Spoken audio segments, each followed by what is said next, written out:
Hey, I'm Al Corlin, thanks so much for joining me. More video from the Cambridge House Investment Conference, which is being held up here in Vancouver, British Columbia. I'm going to say it once more, and that is, this in my opinion is the best investment conference, the most well-rounded, the best attended of any conferences that we attended. We've been going to them for the past 20 years or so. I am chatting right now with a good friend of mine, Yale Simpson. Yale runs basically two companies as the chairman, Extorre Gold Mines and Exeter Resources.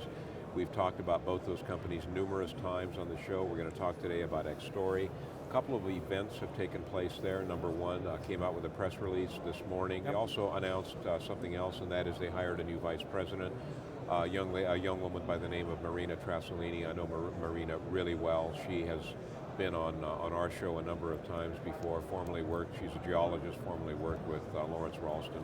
Very, very heads-up woman. Yale, thanks for joining me, buddy. I appreciate it. Thank you. Okay, press release on results, drilling results from Cerro Moro. What's going on? And I don't think you've seen it, Al, so kind of just to give you a picture of what we have. And as background, we announced our 1 million ounce resource back in March of last year. We've been drilling it since. Part of that drilling is to drill between the existing holes to recategorize our resources because we're doing this pre-feasibility study and we needed more drilling. So that's what we call infill drilling, where it isn't designed to add any ounces to the deposit, but it gives you a lot more confidence. So that press release today was dealing with the infill results from two of the zones that constitute the deposit, Loma Escondida and Gabriela. And both of those zones in the pre-feasibility study are earmarked for open pit mining. They are. And they're high grade. The press release, Al, there's grades in there that are spectacular. Sometimes we run out of superlatives to describe some of these intersections, but they're in the very, very high grades, well in excess of an ounce per ton and kilo of silver. And so that news is out. And now, the infill drilling for this pre-feasibility study is finished. So all of the drilling emphasis now, 4 drills on there, Cerro Moro, and another drill elsewhere in Argentina, all of it is to establish additional ounces. And what's the next step? On Cerro Moro, now that the drilling is finished, the mining engineers will take that data and come up with their final mining plan that's part of this pre-feasibility study. Maybe I should say something there, Al. Yeah. On a project like ours that has really good economics, and we put out indicative economics, we've quoted $201 an ounce as our kind of cash cost to produce gold. That's on a gold equivalent basis. The project is at the stage that we did our preliminary economic assessment, so robust financially that it didn't make any sense to go to final feasibility, which requires a lot of drilling, all to satisfy the bankers.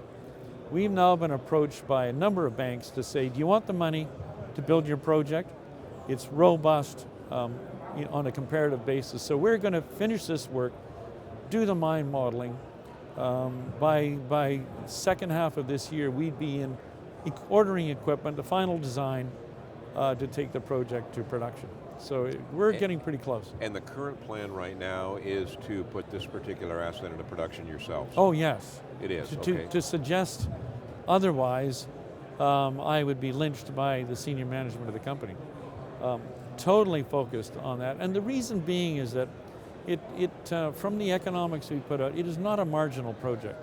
This project, for the $131 million in capital, should make so much money from a cash flow point of view that you don't want to do anything but develop it yourself, because on the back of that we can then expand onto other projects and move forward. So this really is, as the company maker kind of project. I have to tell you, that little town is going to absolutely fall in love with you guys even more than they are now because of the employment you're going to be providing down there, and that's fantastic. Chris, you saw it. I saw it. There's 20% unemployment. Sorry? There's 20% unemployment. Yeah.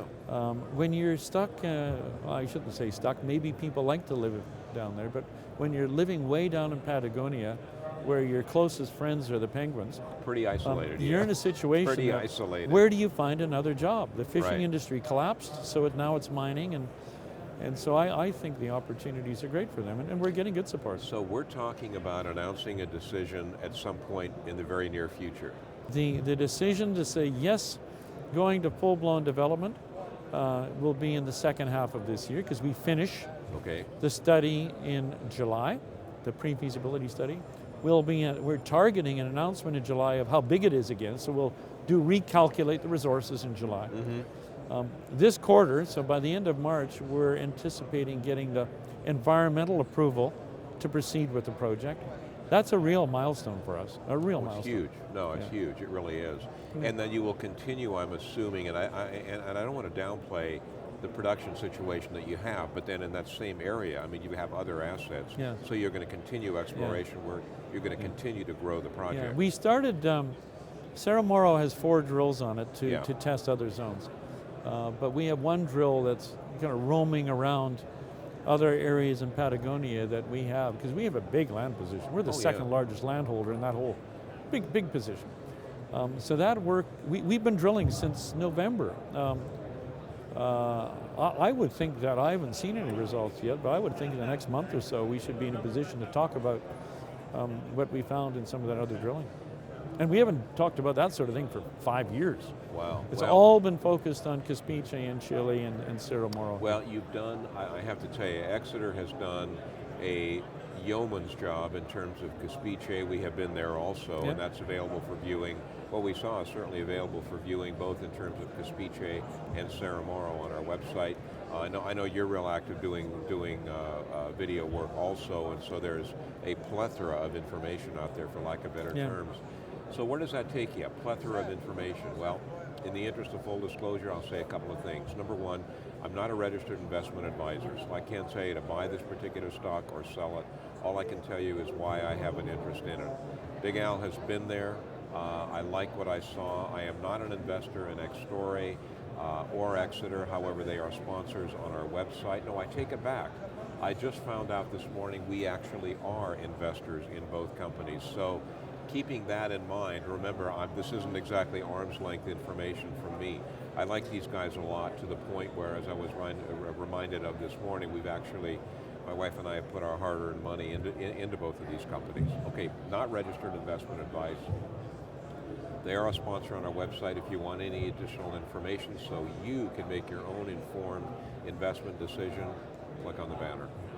Thanks for watching. Hey, Phil. Yeah,